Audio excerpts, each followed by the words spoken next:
Bueno, pois, ollo a isto, porque un veciño de Guntín de 96 anos está sendo investigado por presuntamente ameazar cunha pistola a 2 sanitarios. Estes 2 facultativos presentáronse na porta da súa casa porque ían atender a unha familiar que ten este home encamada, e cando petaron a porta e o home lles abriu, ia, pois como dicimos, cunha pistola na man, unha pistola simulada, e mandounos marchar. Claro, estes facultativos deron parte á Garda Civil que se presentou na casa deste home, o home negou os feitos, pero os axentes viron que tiñan esa pistola en riba da mesa da cociña, como tamén na cociña, colgado dun percheiro, tiña unha escopeta.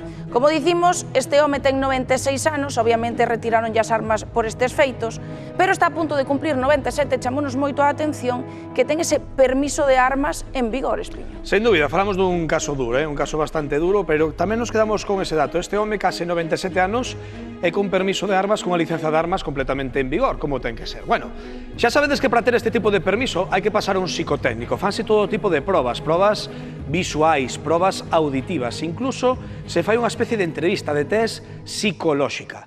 Así que nos hoxe quixemos ir ao psicotécnico a Betanzos, e ali Marta dinos que para a licenza de armas non hai un límite de idade máximo permitido, xa sabedes, como carné de conducir, pero si é verdade que a medida que imos cumprindo anos, os límites de facer o psicotécnico van cada vez baixando máis e máis. Hoxe vimos a un psicotécnico para ver que probas se fan para obter un permiso de armas.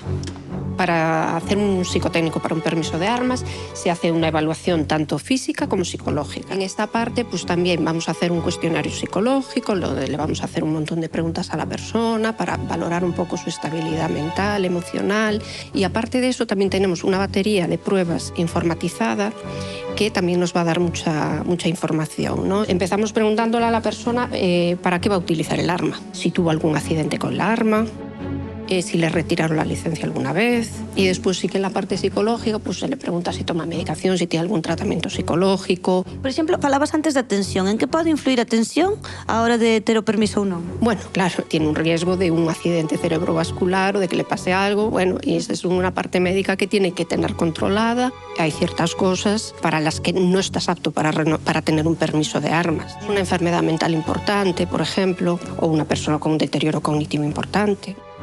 No hay edad límite, se trata un poco de ver las condiciones en las que está la persona.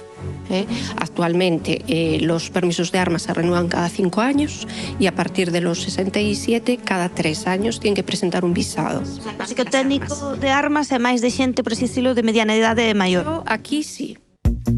Agora foi noticia o caso dun señor de 96 anos que amenazou a 2 sanitarios. Sí que es cierto que una persona de cualquier edad sometida a una presión grande de estrés, como podía estar este señor, pues claro, no sabes cómo va a reaccionar, pero claro, había que ver en qué condiciones estaba ese señor, con su mujer, qué presión estaba soportando él.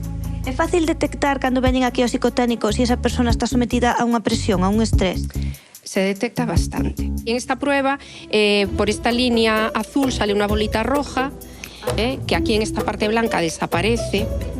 Entonces, la persona tiene que ir viendo la velocidad que lleva por esta parte azul y después calcular el tiempo que tardará en cruzar esta parte blanca, y cuando crea que llegó aquí al final, le tiene que dar a este botón.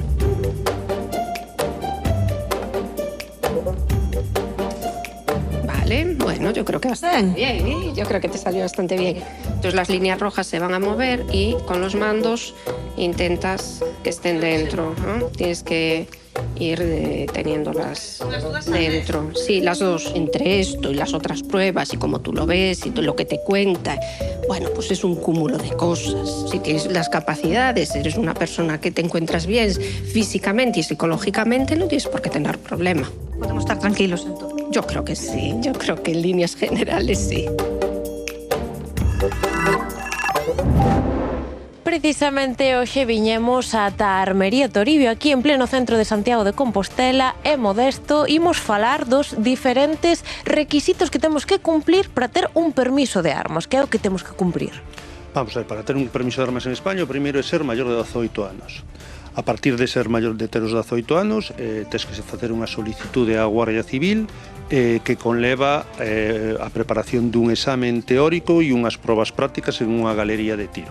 Esos son os procedementos habituais. Como requisitos, pois aparte de ser maior de edad, tens que facer unha revisión psicotécnica nun centro autorizado, donde din que estás apto para o uso de armas e, importante, non ter en absoluto nada de antecedentes penais. A Guardia Civil vai comprobar os teus datos de antecedentes penais, vai comprobar os posibles datos judiciais e eles otorgarán ou non otorgarán o permiso posteriormente. Modesto, imagino que o tipo de permiso máis extendido en Galicia é o de caza, non? Sí, a maioría das licencias de armas que se piden en Galicia son de caza, sea tanto para caza menor como para caza maior, as licencias tipo D ou tipo E. Eso é o máis habitual. Ao marxen deso, cada vez está en maior crecimento a posibilidade das licencias F que habilitan para o tiro olímpico ou o tiro deportivo. E iso é a maioría, casi o 90%. Logo existen outro tipo de licencias para armas de avancarga, armas históricas, pero bueno, xa son moito menos.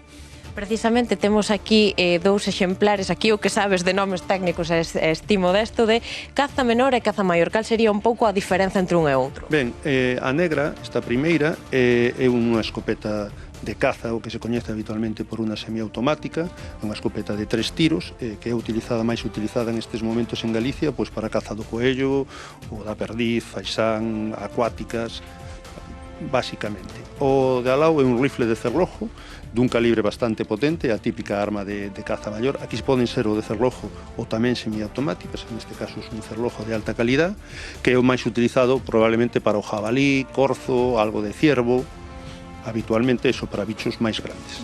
Modesto, imagínate, eu teño expedido o meu permiso, non? E quero vir comprar unha arma, pero non podo vir de maus vacías. No, a ver, en principio é unha excepción, pero incluso simplemente para poder ver as armas, o cliente ten que ver provisto do seu carné de identidade e do seu permiso de armas. Por legislación, por lei, nós non podemos enseñar un arma a alguén que non teña previamente o permiso de armas. A partir de aí, se o cliente a quere, nós temos que facer unha tramitación ante a Guardia Civil e guiarlle a escopeta. Aí sí que existe outra nova diferencia. Nas armas de caza menor, guíase un arma e a leva. Nas armas de caza maior, ademais de ter o permiso de armas e a licencia, necesita ter na casa unha caixa forte donde guardar a arma, cando non está en acción de caza. As armas de caza maior só poden sair das caixas de seguridade para ir ao monte a cazar. Pois aí o temos, son todos eses requisitos que temos que cumprir no caso de que queiramos, pois efectivamente, expedir esa licenza de armas, así que, Modesto, moitísimas gracias por resolvernos sempre as dúbidas. Nada, a vos, cando queirades, outra máis. Bueno, pois xa vemos que non hai límite máximo de idade para obter unha licenza de armas, pero preguntámonos se sí que o hai ou non para obter unha licenza de caza, tendo en conta que a media de idade dos cazadores en Galicia pois ronda entre os 40 e 50 anos e dai para arriba. Bueno, sen dúbida, pois son destes temas nos que hai debate, non? Tanto no de conducir como para andar cunha arma, porque obviamente falamos de situacións que poden ser perigosas, pois sempre hai un debate. Non, sempre que temos dúbidas do mundo da caza, temos unha persoa que sempre nos responde mellor que ben. Sené, moi boas tardes. Hola, boa tarde. A ver ese cazador de Nogueira de Ramuín que sempre te chamamos cando hai dúbidas. E ademais, Sené, venme moi ben o teu caso, porque ti és cazador, sí, pero de cástale bien al galgo, como soe dicir o dito. Teu pai tamén é cazador, teu pai está a piques de cumprir 83 anos, ten o seu permiso de armas e vai cazar como primeiro día. Entón, Sené, ti entendes este debate que acabamos de traer a colación por este caso que vimos en Guntín dunha persoa de 96 anos con permiso de armas en vigor? Vamos a ver, sí, pero, a ver, efectivamente, o problema hai un problema de relevo xeracional nos cazadores galegos, non? A media idade realmente eu creo que é superior aos 60 anos. Na nosa cuadrilla, podoche falar, somos uns 20 integrantes, só hai 2 rapaces de 21 e 23 anos, o resto da xente pasa de 40 e a maioría andan sobre 60 e tal. Eu falo como cazador e falo tamén como enfermeiro. Actualmente levo 8 anos en urxencias no complexo hospitalario de Ourense, pero traballei 22 anos en saúde mental, en unidades de agudos de psiquiatría. Eu penso que o fundamental, eu penso que o psicotécnico, máis que evaluar, está ben que evalúen os reflejos, este tipo de cousas, capacidade auditiva e visual, desde logo, como para conducir, levas unha arma, pero eu penso que deberíase facerse un control máis exhaustivo dos rasgos da personalidade de cada individuo, porque hai cazadores, como faloche co caso do meu pai, vai facerse Dios quere o día 3 de marzo de 83 anos, O tío é un tío, pois, oye, que leva cazando toda a vida, tranquilo, efectivamente os reflejos non son os de antes, pois ahora ten unha taxa de abates moito menor que fai 20 ou 30 anos por cuestión dos reflexos, e tampouco pode correr, nin estas cousas, nin ir a postos así moi comprometidos, postos bons, pero el sigue estando capacitado para a actividade cinexética. Pero hai xente que eu penso que deberíase evaluar un pouquiño máis o tema dos rasgos da personalidade do individuo, non? Hai xente que consume moito alcohol, xente que ten problemas no traballo, as cuestións intrínsecas da personalidade de cada individuo, non? Eso penso que sería a base. De todas formas, o tema que nos compete, que é o tema dun anciano de 96 anos, pero que se mal non entendín, amenazou cunha pistola. Estamos falando de que isto non ten nada que ver ca súa licencia de armas, é dicir, está cunha arma clandestina, entendeu? Porque nós os cazadores non temos acceso a armas cortas nin armas automáticas. Eso era concretamente ese nen unha pistola de fogueo, vale? Para aclaralo. Polo que trascendeu, é unha pistola de fogueo, vale? Pero tamén desde hai uns anos non están permitidas, é dicir, non están permitidas as pistolas de fogueo. Houve aí un vacío legal, regulouse de novo no regulamento de armas, e se mal non entendo, non están permitidas, non se pode andar con elas por aí.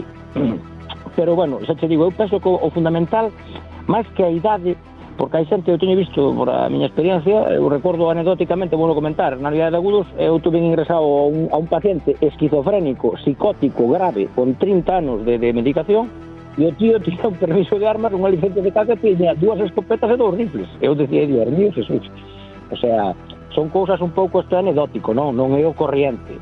Non digo que os psicotécnicos non fagan ben o seu traballo, Dios me libre, que o fan ben, pero penso que deberías incidir un pouquiño máis no tema da psicoloxía do individuo, non? No tema dos rasgos da personalidade, porque hai xente violenta, hai xente moi impetuosa, hai xente que consume alcohol ou tóxicos, e este tipo de xente pois non debería ter acceso a unha arma. Bueno, Soñán, o que estás contando é importante porque ti tes esa doble perspectiva, non? Como persoal sanitario, tamén como amante da caza, obviamente ti queres que na caza todo vaya o máis normal posible para que non haxa sustos, porque así son de los amantes da caza. Pois, Soñán, unha vez máis, moitas grazas por estar aquí, pois poñendo o teu punto de vista na Hora Galega. A vos por terme en conta, unha aperta.